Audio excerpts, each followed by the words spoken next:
Hello dear friend, welcome to our channel K&N Tutorial। तो अभी तक हम लोग CDP का क्लासेस ले रहे हैं, जिसमें आज का ये जो क्लास हमारा होने वाला है ये क्लास नंबर 8 होने वाला है। इससे पहले हम लोगों ने बहुत सारे टॉपिक को कवर कर लिया है। अगर आपको उन सारे टॉपिक्स को देखना है तो आप हमारे चैनल पर विजिट कर सकते हैं। तो आज जो क्लास हम लोग लेने वाले हैं वो है लैंग्वेज एंड थॉट, यानी कि भाषा एवं विचार, जो कि हमारे सिलेबस में पूरा क्लियर है। ये चीज़ हमारे सिलेबस में दिया हुआ है, तो इसको हम लोगों को पढ़ना है और इससे बहुत सारे क्वेश्चन बनते हैं हमारे एग्ज़ाम में। तो इसको थोड़ा सा ध्यान से पढ़िएगा ताकि आपके लिए एग्ज़ाम में बहुत ज़्यादा बेनिफिशियल हो। तो चलिए बढ़ते हैं क्लास की ओर। तो क्या होता है लैंग्वेज एंड थॉट, यानी कि भाषा और विचार क्या होता है, उसके बारे में जानेंगे। तो भाषा क्या होता है, अगर हम लोग अपने लैंग्वेज में बोलना चाहे तो भाषा जो है जिसकी सहायता से हम लोग अपनी बातों को दूसरों के सामने प्रकट कर पाते हैं, दूसरों को समझा पाते हैं, हम अपनी मन की भावनाओं को, उसे ही हम लोग भाषा कहते हैं। और जो हमारे मन में भिन्न भिन्न प्रकार की भावनाएं आती हैं, हमारे मन में विभिन्न प्रकार की समस्याएं उठती हैं, विभिन्न प्रकार के सवाल उठते हैं हमारे मन में, जिसे हम दूसरों के सामने व्यक्त नहीं कर पाते, जो हमारे मन में ही रह जाते हैं, वो होते हैं हमारे विचार। तो भाषा जो है एक अभिव्यक्ति का माध्यम है और हर एक स्टेट में, जैसे कि आप लोग जानते हैं कि भारत एक विविधताओं वाला देश है, यहाँ पर भाषा की भी विभिन्न विविधताएं पाई जाती है और जगह जगह पर यहाँ भिन्न भिन्न भाषाएं भी बोली जाती है। तो हर क्षेत्र में अपनी बातों को कहने के लिए अलग अलग भाषाएं यूज की जाती हैं। तो वो सारी भाषाएं जो है वो उन व्यक्तियों के अभिव्यक्ति का माध्यम होते हैं, उनके विचारों को दूसरे के सामने व्यक्त करने का एक माध्यम होते हैं। तो देखते हैं कि इसमें क्या लिखा हुआ है। जैसे कि आप इस चित्र में देख रहे होंगे कि एक व्यक्ति जो है अपने विचारों का आदान प्रदान अपने शब्दों के माध्यम से कर रहा है दूसरे व्यक्ति से। तो ये हमारी हो जाएगी भाषा, जिससे हम लोग एक दूसरे के साथ बातचीत कर पा रहे हैं। तो भाषा कुछ नहीं है, एक संचार की प्रणाली है जिसमें हमारी ध्वनि, हमारी हाव भाव, इन सब को मिला करके यदि हम किसी बात को दूसरों के सामने कह पाने में समर्थ हैं तो वो कहलाएगी हमारी भाषा।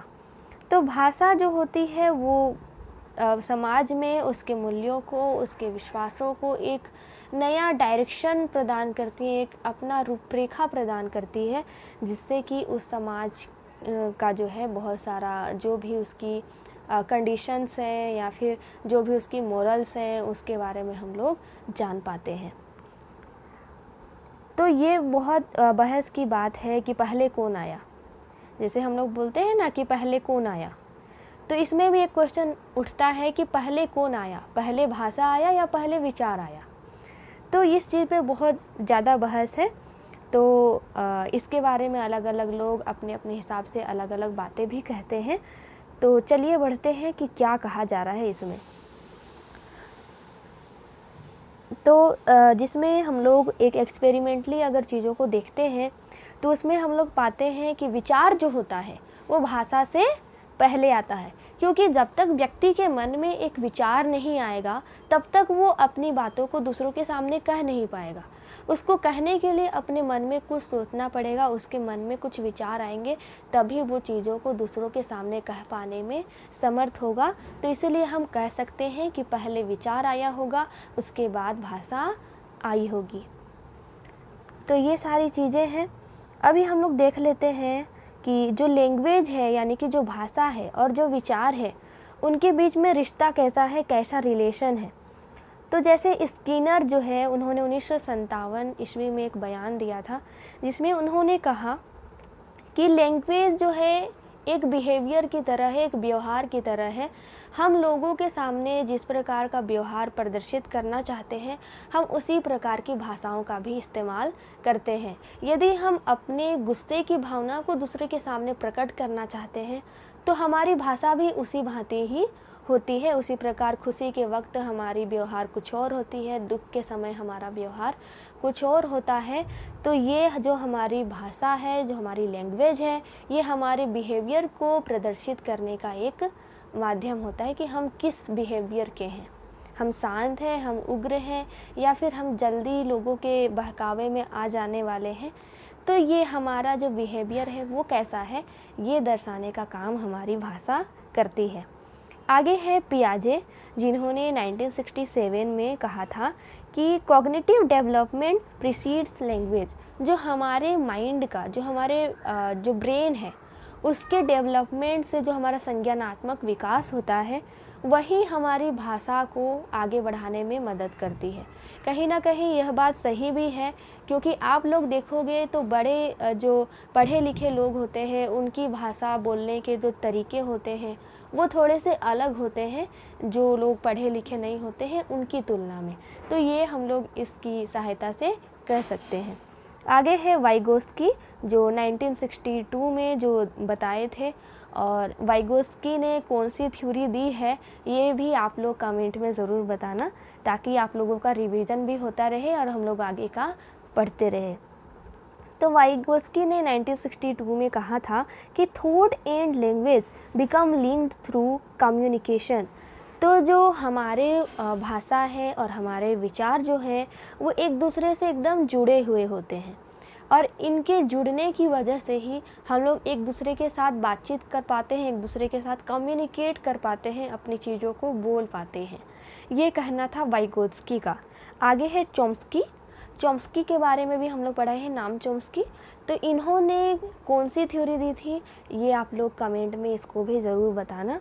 ये 1959 में इन्होंने दिया था, और पिंकर आए थे जिन्होंने 1994 में बोला था कि लैंग्वेज जो होती है वो एक इनेट एबिलिटी है, हमारी एक आंतरिक क्षमता है, जिसकी सहायता से हम लोग अपने विचारों को प्रकट कर पाने में सक्षम हैं।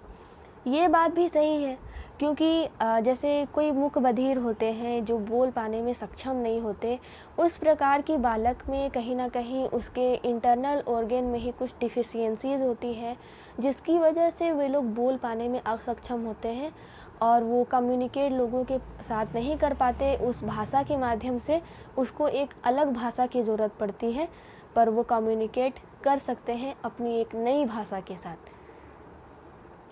तो ये सारी चीज़ें थी लैंग्वेज और जो विचार हैं, यानी कि भाषा और जो विचार है यानी कि जो थॉट है, उनके बीच में किस प्रकार का रिलेशन है, ये हम लोगों ने देख लिया, जिसको कि डिफरेंट मनोवैज्ञानिक ने अपने अपने अनुसार अलग अलग रूप से बताया है। आगे है हमारा भाषा और संज्ञानात्मक विकास, यानी कि हमारा जो लैंग्वेज डेवलपमेंट है और हमारा कॉग्निटिव डेवलपमेंट है वो किस प्रकार से होता है, इसके बारे में। तो जो भाषा है और जो हमारी थॉट है यानी कि जो विचार है, उसके बारे में हम लोग अभी अलग अलग बात करेंगे। तो हम लोग शुरुआत करेंगे संज्ञानात्मक विकास से, क्योंकि कोई भी चीज़ का जब विकास होता है तो सबसे पहले उसका कॉग्निटिव डेवलपमेंट होता है, यानी कि उसकी सोचने समझने की जो क्षमता है उसका विकास जब तक नहीं होगा वो बालक जो है बोल पाने में भी उतना सक्षम नहीं होगा। तो मनुष्य जो होता है वो भाषा के साथ पैदा नहीं होता, उसमें भाषा की जो गतिविधियाँ हैं और जो भाषा बोलने की उसमें जो कैपेबिलिटी है और जो क्षमता है वो उसके जन्म लेने के उपरांत आती है। वो कुछ भाषाएं अपने माता पिता से सीखता है, कुछ भाषाएं वो स्कूल जा कर के, कुछ भाषाएं अपने दोस्तों से, और कुछ भाषाएं अपने समाज से, अपने सोसाइटी से भी वो सीखता है। तो हम ये नहीं कह सकते कि बच्चा भाषा सीख करके उत्पन्न होता है, ऐसा नहीं है। वो अपनी सोसाइटी में रह कर के भाषाओं को अर्जन करना, उनको सीखना शुरू करता है।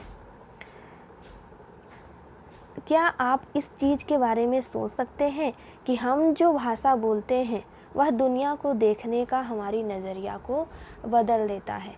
अगर हमारी भाषा अलग है तो हमारे लोगों को देखने का नज़रिया भी हमारे भाषा के अनुरूप ही होगा, हम उसको अलग तरह से ही सोचेंगे।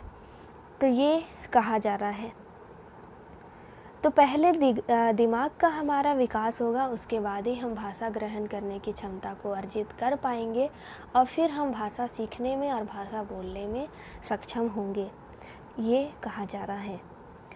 तो हम भाषा और विचार के संबंधों पर गहराई से विचार करेंगे तथा साथ साथ भाषा और विचार के सिद्धांतों पर भी प्रकाश डालेंगे। तो आगे जितने भी टॉपिक्स होने वाले हैं वो हम भाषा और विचार में किस प्रकार के संबंध है और उनसे रिलेटेड थ्योरीज़ यानी कि सिद्धांत, उनके बारे में भी हम लोग पढ़ेंगे।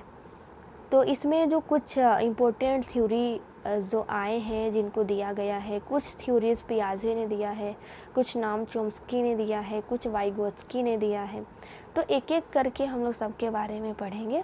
उसके बाद एक और हमारे मनोवैज्ञानिक का नाम आता है जो कि है सैपियर-वोर्फ। इन्होंने भी एक हाइपोथेसिस किया था, उसके आधार पर कुछ थ्योरीज़ दी थी।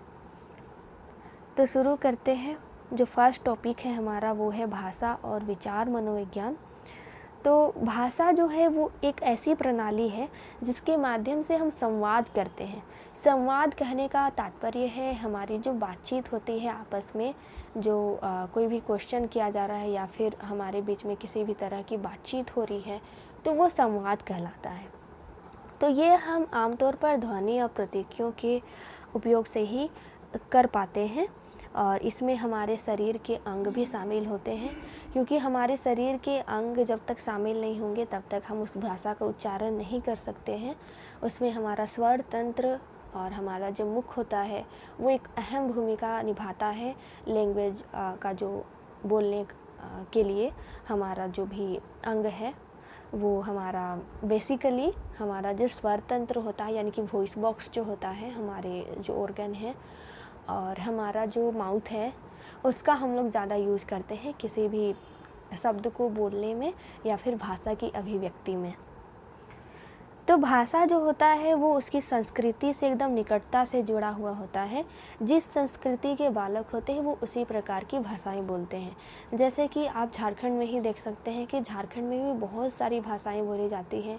कुछ क्षेत्र में नागपुरी बोली जाती है, कुछ क्षेत्र में हिंदी बोली जाती है, कुछ क्षेत्र में उर्दू भी बोले जाते हैं, कुछ क्षेत्र में मगही, अवधी, कहीं कहीं पंच परगनिया, कुड़ुख, उरांव, मतलब हर तरह की भाषाएं हैं यहाँ। तो हर जो संस्कृति है, डिफरेंट संस्कृति के लोग हैं वो अपना जो बोलने का तरीका है वो भी अलग अलग कर लिए हैं और उसी अनुसार से वे बोलते हैं। तो हम लोग बोल सकते हैं कि संस्कृति के आधार पर भी लैंग्वेज जो होता है वो डिफरेंट होता है। जैसे कि एक मनोवैज्ञानिक थे जिनका नाम है सिगमंड फ्रॉयड। उन्होंने कहा था कि जो भाषा है वो कोई अंग्रेजी पर्याय नहीं है। इसका अर्थ होता है कि ये लोगों के साथ बातचीत करने में जो आनंद का अनुभव प्रदान करता है वो है। चूँकि हम भाषा का प्रयोग करके भी सोचते हैं, इसलिए सैपियर-वोर्फ ने यह सिद्धांत बनाया कि हम जिस भाषा का उपयोग करते हैं उसका प्रभाव इस बात पर पड़ेगा कि हम दुनिया को कैसे देखते हैं और कैसे सोचते हैं।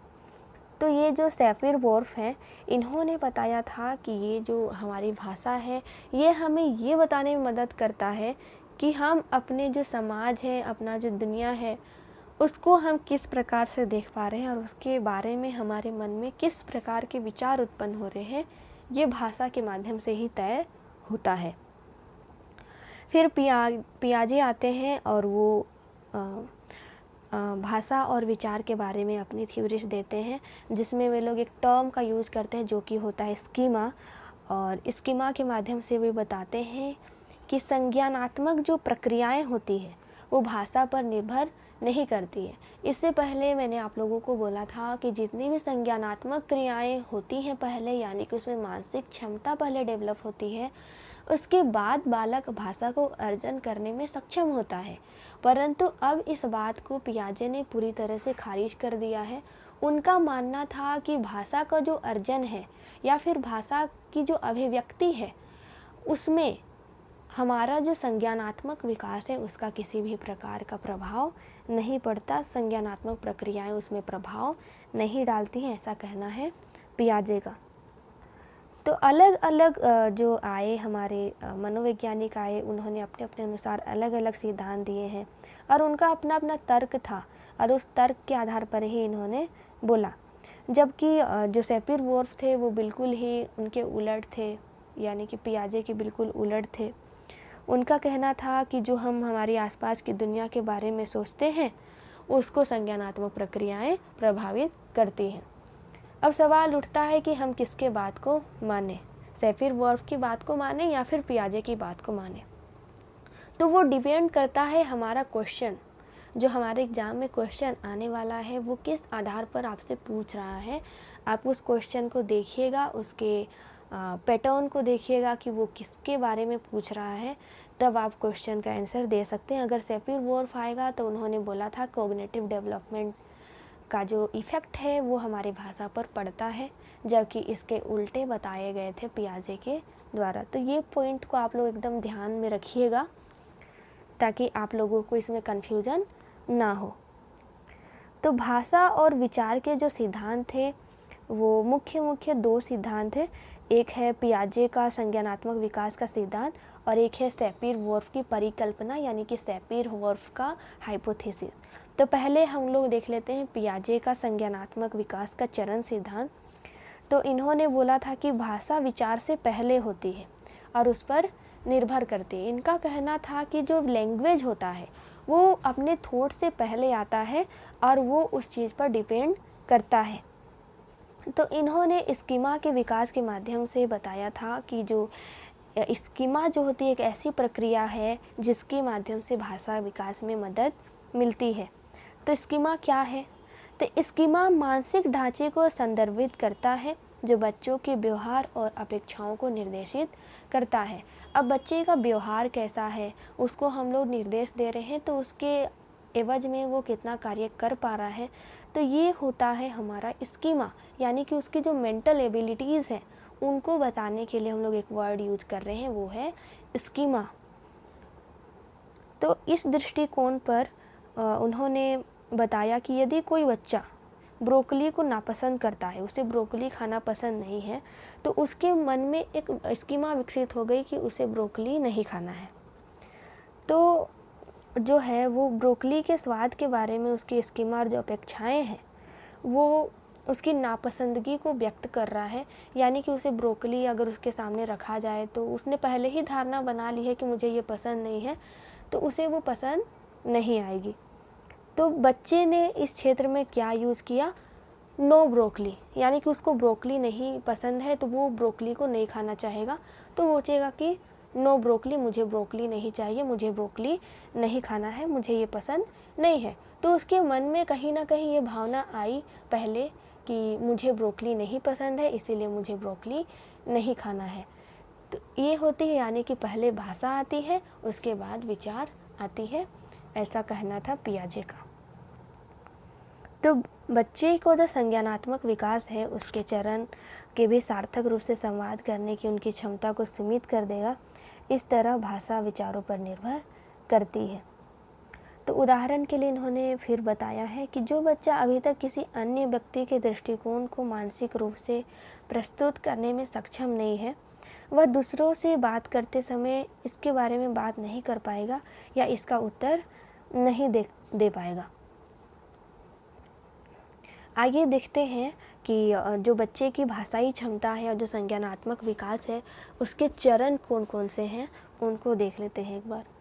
तो जो लैंग्वेज डेवलपमेंट होता है उसके 4 स्टेजेस होते हैं।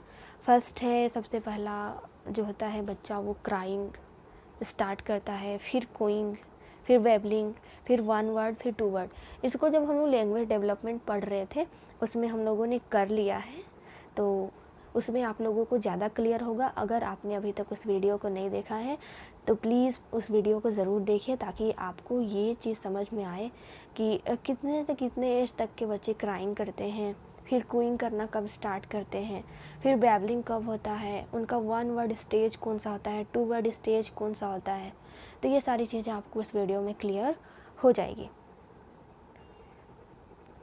आगे है जो कि हमारे पियाजे साहब ने दिया है विकास के चरण और उसकी आयु, और उस आयु में उसका भाषा विकास किस प्रकार से हो रहा है। जैसे कि सबसे पहला था उनका SPCF था, जिसमें उन्होंने सबसे पहले सेंसरी मोटर स्टेज बताया था, जिसको संवेदी मोटर चरण बोल रहे हैं। इसमें बच्चा क्या करता है, अपना जो सेंस ऑर्गन होता है उसको बहुत ज़्यादा यूज़ करता है और उसी के माध्यम से दुनिया का पता लगाने का भी प्रयास करता है। तो इस स्टेज में बच्चे की उम्र जो होती है वो 0 से लेकर के 2 वर्ष तक होती है और इसमें बच्चा ध्वनियों को, जो भी उसके सामने साउंड आ रहे हैं, उन साउंड का वो नकल करना स्टार्ट कर देता है और अपनी मांगों को उन्हीं के द्वारा वो रो करके या किसी प्रकार से वो मांगने का प्रयास करता है अपने माता पिता से, जो उसे चाहिए होता है। यानी कि चीज़ों को वो देख देख करके नकल करना स्टार्ट करता है इस स्टेज में। फिर है प्री ऑपरेशनल स्टेज। इसमें बच्चे जो होते हैं वो प्रतीकात्मक रूप से बताना स्टार्ट कर देते हैं। जैसे कि यदि उन्हें कोई वस्तु चाहिए तो वो उनकी ओर इशारा कर देंगे कि हाँ ये मुझे चाहिए, वो उसी ओर इशारा करे हुए रहेंगे अंगुली, क्योंकि उन्हें उतना बोलना उस वक्त तक नहीं आता है, बट वो कुछ 1 वर्ड 2 वर्ड बोल लेते हैं और फिर वो इशारे करके ही बताते हैं। तो इसमें बच्चे क्या करता है, वो निजी बातचीत का इस्तेमाल करना शुरू कर देता है, जो पियाजे के अनुसार उनके अहंकार को दर्शाता है।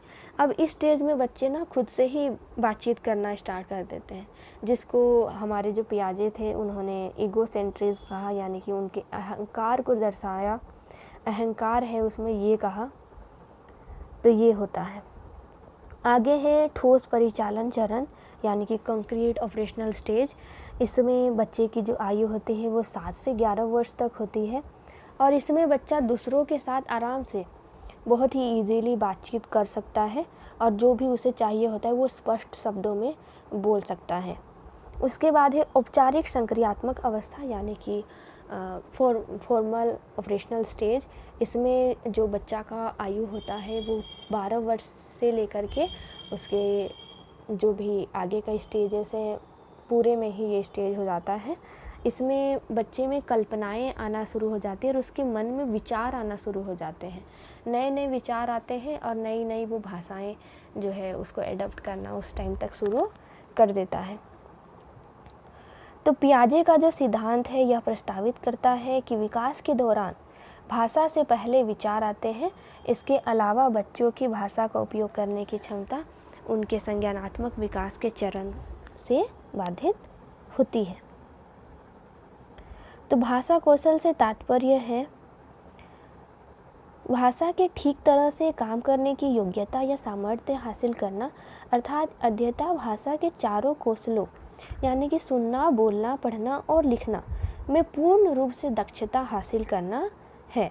यानी कि हम लोग ठीक तरह से बोल पा रहे हैं, ठीक तरह से सुन पा रहे हैं, ठीक तरह से लिख पा रहे हैं, ठीक तरह से पढ़ पा रहे हैं, तो ये हमारी भाषा जो लैंग्वेज डेवलपमेंट है उसमें दक्षता हम प्राप्त कर सके हैं, इसका प्रमाण देता है। तो जो भाषा शिक्षण होता है यानी कि जो लैंग्वेज टीचिंग होता है, इसको 2 भागों में बांटा गया है। सबसे पहला है प्रधान कौशल, दूसरा है गौण कौशल। प्रधान कौशल यानी कि जिसमें प्राइमरी चीज़ें जो आएंगी हमारी, गौण कौशल में उस तरह की चीज़ें जिसमें उतनी नेसेसरी नहीं है बट वो भी हमारे लाइफ के लिए काफ़ी एसेंशियल हो जाते हैं आगे चल कर के। तो फर्स्ट है प्रधान कौशल। ये इसका प्रथम कार्य होता है संप्रेषण करना, एक दूसरे के साथ कम्युनिकेशन स्थापित करना, जो कि बहुत ज़रूरी होता है। इसके बिना भाषा जो है वो अधूरा रह जाती है। तो इसमें 2 टाइप के आते हैं, एक होता है सुनना, दूसरा होता है बोलना। सुनना बोलना जो होता है वो बहुत मुख्य चीज़ें हैं। अगर हमें सुनना ही नहीं आ रहा, हमें बोलना ही नहीं आ रहा, तो इसमें हमारा लैंग्वेज का डेवलपमेंट बिल्कुल भी नहीं हो सकता। तो ये प्राइमरी थिंग्स होती हैं और ये सारी डेवलप होनी बहुत ज़्यादा ज़रूरी होती हैं लैंग्वेज के डेवलपमेंट के लिए, लैंग्वेज के विकास के लिए। आगे है गौण कौशल। गौण कौशल में भी जो है वो अपने समाज से, अपने स्कूल से, अपने दोस्तों से, अपनी माता पिता से जो चीज़ें सीख जाता है बाद में, उतनी वो उसके लिए नेसेसरी नहीं है। अगर वो ना भी कर पाए तो वो जीवित रह सकता है। तो ये चीज़ें होती हैं, लेकिन अभी के दौर में इन सारी चीज़ों में पारंगत होना बहुत ज़्यादा ज़रूरी है और इसके 2 रूप होते हैं, वो है पढ़ना और लिखना। यानी बच्चे को पढ़ना अच्छे से आना चाहिए और चीज़ों को लिखना अच्छे से आना चाहिए। ये होता है हमारा गौण कौशल। तो इसमें हम लोगों ने लिया है, इसको हम लोगों ने एक साइड देख रहे हैं आप लोग, ऑरेंज कलर का जो फिगर आप लोगों को दिखाई दे रहा है, एक में है इनपुट, एक में है आउटपुट। तो इनपुट वाले जो स्किल्स होते हैं जो हम लोग ग्रहण कर रहे हैं, उस तरह के दो स्किल्स होते हैं हमारे पास। एक होता है लिसनिंग और एक होता है रीडिंग। वो हम अपने आप में ले रहे हैं, उसको अपने आप में शामिल कर रहे हैं, ग्रहण कर रहे हैं। तो वो इनपुट वाले जो एबिलिटीज़ हैं, इनपुट वाले जो स्किल्स हैं हमारे, वो लिसनिंग स्किल और रीडिंग स्किल होते हैं। यानी कि कम शब्दों में कहना चाहे तो input skill is the listening and reading skill. जो आउटपुट स्किल होते हैं, यानी कि जिसको हम लोग अभिव्यक्त कर रहे हैं, दूसरों के सामने दूसरों को बतला रहे हैं, वो होता है हमारा स्पीकिंग स्किल और हमारा राइटिंग स्किल। स्पीकिंग स्किल से हम लोग दूसरों के सामने बातचीत करते हैं, दूसरों को कुछ बातें बतलाते हैं। और राइटिंग स्किल से हम लोग कुछ लिख करके किसी को अगर हम लोग को कुछ बताना है या फिर इससे लिखना है, तो वो भी हम लोग खुद के लिए नहीं लिख रहे होते, वो दूसरों के लिए लिख रहे होते, तो इसीलिए वो भी राइटिंग स्किल हो जाता है। तो हमारे पास 4 टाइप के स्किल होते हैं। फर्स्ट होता है listening, second is the speaking, and third one is the reading, and fourth one is the writing skill. तो 4 तरह के कौशल होते हैं। बोलना कौशल यानी कि वाचन कौशल जिसको बोलते हैं, फिर है रीडिंग यानी कि पठन कौशल, राइटिंग लेखन कौशल, और लिसनिंग कौशल यानी कि श्रवण कौशल। तो ये सारे कौशल हमारे अंदर होते हैं जिनका लैंग्वेज डेवलपमेंट में डेवलप होना बहुत ज़्यादा इम्पोर्टेंट होता है। तो एक एक करके सभी को देखेंगे। तो फर्स्ट है हमारे पास श्रवण कौशल यानी कि लिसनिंग स्किल। तो श्रवण शब्द जो होता है वह श्रु धातु से बना है। अश्रु का मतलब होता है सुनने से या फिर सीखने से, अधिगम करने से। तो श्रवण का जो इंग्लिश वर्ड होता है वो है लिसनिंग, और लिसनिंग का मतलब भी इसी से ही रिलेटेड होता है। यानी कि श्रवण जो है उसमें इसका ये मतलब नहीं है कि सिर्फ हम लोग ध्वनियों को समझ रहे हैं, ध्वनियों को सुन रहे हैं, सिर्फ इतना से काफ़ी नहीं होगा। हम लोग ध्वनियों को सुन रहे हैं, साथ ही साथ उसके अर्थ को भी समझ रहे हैं, तब वो हमारा एक अच्छा लिसनिंग स्किल कहलाएगा। जैसे आपके सामने अगर किसी ने कुछ भी कह दिया, मान लो आपके सामने किसी ने कुड़ुख में कुछ बोल दिया आपको, और आपको वो भाषा आती ही नहीं, तो आप उसके अर्थ को बता भी नहीं पाएंगे, उसके अर्थ को समझ भी नहीं पाएंगे। तो वो एक अच्छा लिसनिंग स्किल नहीं होगा, क्योंकि आप उस भाषा से अवगत हैं ही नहीं। अगर आप हिंदी के बैकग्राउंड के व्यक्ति हैं और आपको हिंदी में कुछ बोला जाता है, तो आप उन चीज़ों को अच्छी प्रकार से सुन भी पा रहे हैं और उसके अर्थ को भी समझ पा रहे हैं। तो ये एक अच्छे लिसनिंग स्किल का एग्जाम्पल है।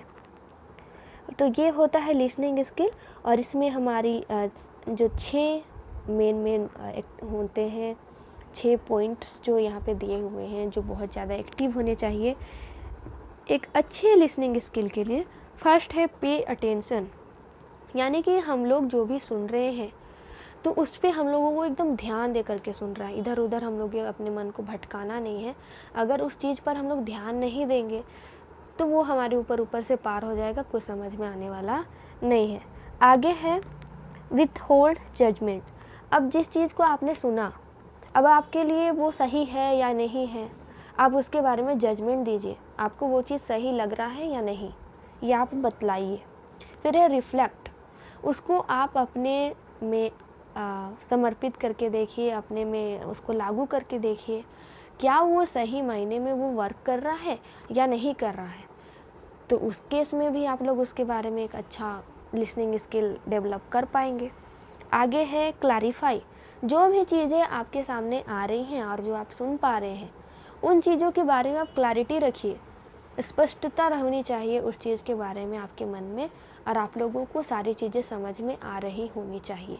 अगर चीज़ें समझ में नहीं आ रही हैं तो फिर आगे की तो कहानी ख़त्म, फिर कुछ नहीं होने वाला। फिर 5 है समराइज़, जो भी चीज़ें आपने सुनी हैं, जो जो आपको याद है उसको एक बार समराइज़ कीजिए, याद कीजिए अपने मन में ही कि हमने क्या क्या सुना। उससे क्या होगा, आपका लिसनिंग स्किल ज़्यादा अच्छी तरह से डेवलप होगा। फिर है शेयर, अब आज आपने जितनी ज्ञान सीखी है, जितनी चीज़ें दूसरों से सुनी है, उन सुनी हुई बातों को अपने सामने जो आपके सुनने के लिए तत्पर है, जो सुन सकता है आपकी बातों को, उनके साथ आप अपनी बातों को शेयर कीजिए। तो इससे भी आपकी लिसनिंग स्किल अच्छी होगी। तो श्रवण कौशल जो है, यानी कि लिसनिंग स्किल जो है, उसका हमारा टीचिंग बैकग्राउंड में किस तरह का इम्पोर्टेंस है उसको देख लेते हैं एक एक करके। तो जैसे कि पता है कि बच्चा जो होता है जैसे वो जन्म लेता है वो बातों को सुनने लगता है, पर ये है कि वो उन चीज़ों को उस टाइम तक समझ नहीं हो रहा होता है, तो हम लोग उस टाइम नहीं बोल सकते कि उसका लिसनिंग स्किल एक्टिव है। उस टाइम वो सिर्फ चीज़ों को सुन तो पा रहा है पर उन चीज़ों को वो समझ नहीं पा रहा है। जब तक उन चीज़ों को वो समझ नहीं पाएगा हम लोग उसको एक अच्छा लिसनिंग स्किल नहीं बोल सकते। तो इससे क्या होता है शिक्षण में, तो इससे जो होता है बालक में भाषाई कौशल में विकास होता है। दूसरा है उसमें छोटी छोटी चीज़ों के बीच में डिफ्रेंशिएट करने की जो क्षमता होती है वो आती है। आगे है ये जो लिसनिंग स्किल होता है इसको किसी भी अध्ययन के लिए, किसी भी स्टडी के लिए हम लोग इसको बेस मानते हैं। अगर यही चीज़ नहीं होगा, चीज़ों को हम सुन ही नहीं पा रहे हैं, तो आगे की पढ़ाई भी हमारी उतनी अच्छी नहीं हो पाएगी, ये कहा जा रहा है। आगे है इससे वाचन कौशल का विकास होता है। तो लिसनिंग स्किल अगर अच्छा होगा तो उससे हमारी स्पीकिंग स्किल भी अच्छी होती है। लेखन कौशल का विकास भी इसी की सहायता से होती है। श्रवण कौशल जो होता है उसका उद्देश्य कौन कौन सा है वो देख लेते हैं। यहाँ पर है आप लोगों का, ये है श्रवण कौशल के उद्देश्य, ये हाईलाइट नहीं हो पाया है तो उसके लिए सॉरी, बट इसको आप लोग थोड़ा सा ध्यान रखिएगा। तो श्रवण कौशल के क्या क्या उद्देश्य हैं। फर्स्ट है सुनकर अर्थ ग्रहण करने की योग्यता का विकास करना, यानी कि हम लोग जो चीज़ सुने हैं उसका अर्थ ग्रहण कर पा रहे हैं, कितने अच्छे से कर पा रहे हैं, तो ये हमारा फर्स्ट उद्देश्य है। दूसरा है छात्रों में भाषा व साहित्य के प्रति रुचि उत्पन्न करना। तीसरा है छात्रों को साहित्य गतिविधियों में भाग लेने व सुनने के लिए प्रेरित करना। स्रोत सामग्री का सारांश ग्रहण करने की योग्यता का विकास करना, उनमें धैर्यपूर्वक सुनने की क्षमता का विकास करना और उनमें शिष्टाचार का निर्माण करना। ग्रहणशीलता की मन स्थिति बनाए रखना, शब्दों, मुहावरों व उक्तियों का प्रसंगानुकूल भाव व अर्थ समझ सकना, ये सारी चीज़ें उद्देश्य हैं। उसके साथ ही साथ स्रोत सामग्री को मनोप्रयोग, सुनने की प्रेरणा उनमें प्रदान करना, ये होते हैं हमारे लिसनिंग स्किल के उद्देश्य, यानी कि उसके जो भी लक्ष्य हैं वो ये सारे हैं। आगे है श्रवण कौशल के विकास की समस्याएं। अब जो हियरिंग स्किल होती है या फिर जो लिसनिंग स्किल होती है हमारे अंदर, उसके डेवलपमेंट में किस प्रकार की समस्याएं आती हैं। तो सबसे पहला होता है वो है शैक्षिक वातावरण का अभाव, यानी कि लेक ऑफ एजुकेशनल इन्वायरमेंट। अगर हमारे सामने इन्वायरमेंट अच्छा नहीं मिल पाता है तो इसमें हमारा हियरिंग स्किल या फिर लिसनिंग स्किल अच्छी तरह से डेवलप नहीं हो पाता है। तो इस तरह में देखा जाता है कि जो शिक्षक होते हैं वो पहले शैक्षिक वातावरण कक्षा में तैयार नहीं करते हैं और फिर वो अपना टीचिंग करना स्टार्ट कर देते हैं, जिससे बालक जो होते हैं उनमें लिसनिंग स्किल अच्छे से डेवलप नहीं हो पाती और उनको जो पढ़ाया जा रहा है उन पे वो तुरंत ही अरुचि प्रकट कर देते हैं। दूसरा है कठिन भाषा का प्रयोग, यूज ऑफ डिफ़िकल्ट लैंग्वेज। हम लोग एक ऐसी भाषाओं का प्रयोग कर देते हैं जो उसके दिनचर्या से संबंधित ही नहीं है, तो उसे समझ में नहीं आती उस प्रकार की भाषाएं, तो इससे उसकी लिसनिंग स्किल बहुत ज़्यादा प्रभावित होती है। तो हमें इस चीज़ में ध्यान रखना चाहिए कि हमें ऐसी भाषा का यूज करना चाहिए जो वो अपने डे टू डे लाइफ में डेली यूज कर रहा है और उसके वो रीजनल लैंग्वेज से कुछ ना कुछ थोड़ा बहुत रिलेटेड हो, ताकि उसे अच्छी तरह से क्लियर समझ में आए। आगे है अशुद्ध उच्चारण, मिस प्रोनाउंसिएशन, यानी कि कुछ चीज़ों का हम लोग उच्चारण सही प्रकार से नहीं कर पाते, तो उससे भी बालक में लिसनिंग स्किल का अच्छी प्रकार डेवलपमेंट नहीं हो पाता। जिस प्रकार का प्रोनाउंसिएशन वो सुनता है शिक्षकों से, उसी प्रकार का प्रोनाउंसिएशन वो भी कर देता है, जिससे उसकी लिसनिंग स्किल बहुत ज़्यादा प्रभावित होती है। फिर है शिक्षण अधिगम सामग्री के प्रयोग का अभाव, lake of use of teaching materials. अब कुछ चीज़ें श्रवण सामग्री की यूज की जानी चाहिए, उन चीज़ों का वो यूज नहीं कर पाते, उसके कारण में भी उसका जो लिसनिंग डेवलपमेंट होता है वो अच्छी प्रकार से नहीं हो पाता। तब ये जो समस्याएं आई हैं हमारे सामने, उसका हम निवारण किस प्रकार से कर सकते हैं।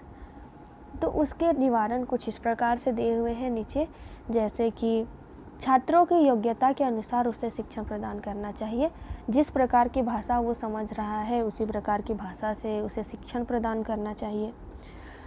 कुछ इक्विपमेंट का यूज़ करना चाहिए जिससे उसकी श्रवण कौशल अच्छी प्रकार से डेवलप हो चुके, और एक शांति का वातावरण तैयार करना चाहिए। शोरगुल में अगर हम बच्चे को पढ़ाना चाहेंगे, उनको समझाना चाहेंगे, तो उसकी लिसनिंग स्किल बहुत ज़्यादा प्रभावित होगी और वो कक्षा में अरुचि प्रकट करेगा। तो हमें उस टाइम पे जो इन्वायरमेंट है हमारे क्लास का, उसको एकदम शांतिपूर्ण बनाना है, तब बच्चे का लिसनिंग स्किल बहुत अच्छी प्रकार से डेवलप हो सकता है। आगे है श्रवण कौशल के विकास हेतु हम लोग को ये जानना है कि उस बालक की, छात्र की मनोदशा कैसी है, वो उस समय मानसिक रूप से तैयार है कि नहीं है। अगर वो है तो फिर वो सीख पाएगा, अन्यथा वो सीख पाने में असक्षम होगा। फिर है 4th नंबर, शिक्षक को सामग्री के प्रति। फिर है नेक्स्ट, हम लोग यहाँ पे पिक्चर पे देख पा रहे हैं, ये एक टेप रिकॉर्डर की फ़ोटो है। तो टेप रिकॉर्डर से भी हम लोग क्या कर सकते हैं कि बच्चे को, अगर हम लोग को कुछ पहाड़ा याद कराना है तो हम लोग उसको रिकॉर्ड करके बच्चे को सुना सकते हैं, ताकि उसकी लिसनिंग स्किल और अच्छी प्रकार से डेवलप हो सके। तो आज के लिए हम लोग इतना ही रखते हैं, मिलते हैं नेक्स्ट क्लास में। तब तक के लिए बाय बाय।